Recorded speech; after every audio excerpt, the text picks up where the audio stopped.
ಬಡವನಲ್ಲ. ಈ ಊರಿಗೆ ಆಗರ್ವ ಶ್ರೀಮಂತ ಈ ಕಾಳಿಂಗ.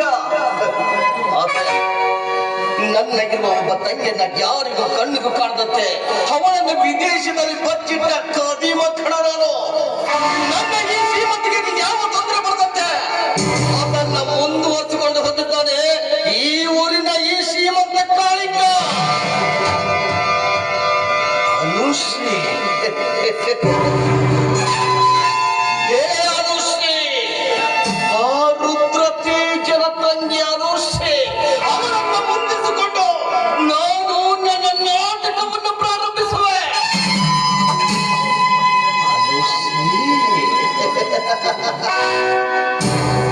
ನಿನ್ನನ್ನು ಮುಂದಿರಿಸಿಕೊಂಡು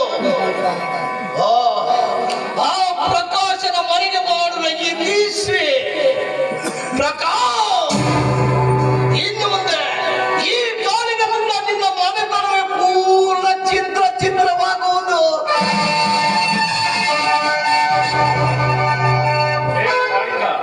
ನಿನ್ ತಲೆಗಿನ ಹೊರಗಿನ ತಾನೆ ಯಾಕೆ ರುದ್ರ ಏನಾಯ್ತು?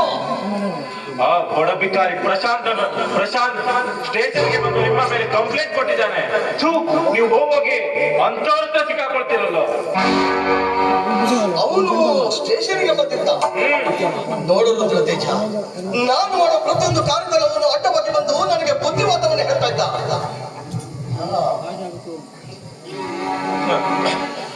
ನೋಡು, ಅಂಥವರನ್ನ ಇನ್ ಮುಂದೆ ಲಂಚ ದಾಸೆ ತೋರಿಸಿ ನಮ್ಮ ಹತ್ರ ಹೇಳ್ಕೊಳ್ಬೇಕು ಕಾಳಿಂಗ.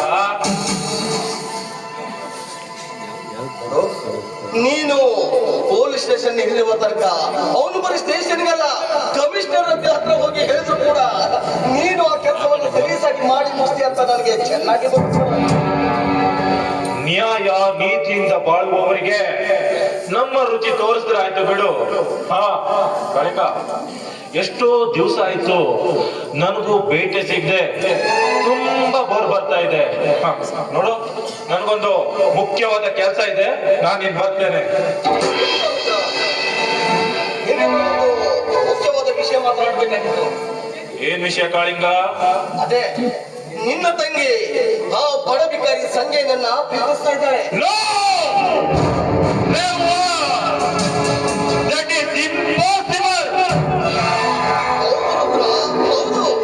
ನಾನು ನನ್ನ ಕಣ್ಣಾರೆ ನೋಡ್ತೇನೆ. ಅವಳು ಅವರ ಜೊತೆ ಸುತ್ತಾಡುವುದನ್ನ. ಭಟ್ಟಿ ಮಗನೇ, ಬೀದಿಯಲ್ಲಿ ಭವತಿ ಭಿಕ್ಷಾಂತೆ ಅಂತ ಭಿಕ್ಷೆ ಬೇಡುತ್ತೆ. ಇನ್ನು ನಿನಗೆ ಇಷ್ಟು ಕೊಬ್ಬಿರ್ಬೇಕಾದ್ರೆ ಚಿನ್ನದ ತಟ್ಟೆಯಲ್ಲಿ ಚಿನ್ನದ ಸ್ಪೂನ್ ಹಿಡಿದು ಮೃಷ್ಟಾಂಗ ಭೋಜನ ಮಾಡುವ ನನಗೆಷ್ಟಿರ್ಬೇಡ. ಓ ಕೊಟ್ಟಿ ನನ್ನ ಮಗನನ್ನು ಎಳ್ಕೊಂಡು ಬಂದು ಈಗಲೇ ಸ್ಟೇಷನ್ ಅಲ್ಲಿ ಚರ್ಮ ಸುಲಿತೇನೆ. ಪಡಬೇಡ, ನಿನ್ನ ಒಂದು ಮುಖ್ಯವಾದ ಕೆಲಸ ಆಗ್ಬೇಕು. ನೋಡು ಕಾಳಿಂಗ, ನನ್ ತಲೆ ಕರ್ತಾ ಇದೆ. ಈಗ ನೀ ನನ್ನ ತಡೆಬೇಡ. ನನ್ ಕೆಲ್ಸ ಆಮೇಲೆ ಮಾಡಿದ್ರೆ ಆಯ್ತು.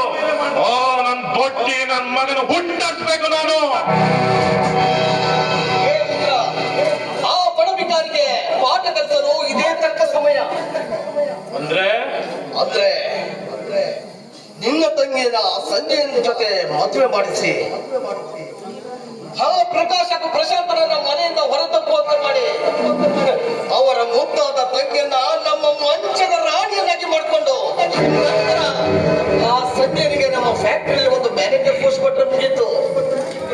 ಇಲ್ಲಿ ಒಂದೇ ಕಲ್ಲಿನಲ್ಲಿ ಎರಡು ಹಕ್ಕಿ ಹೊಡೆದಂತಾಗುತ್ತದೆ. ಸ್ವಲ್ಪ ವಿಚಾರ ಮಾಡು.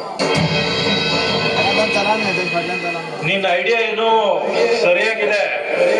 ಇದೇ ಸರಿಯಾದ ಸಮಯ ಆ ಪ್ರಕಾಶ್ನಿಗೆ ಸೇಡು ತೀರಿಸಿಕೊಳ್ಳಲು.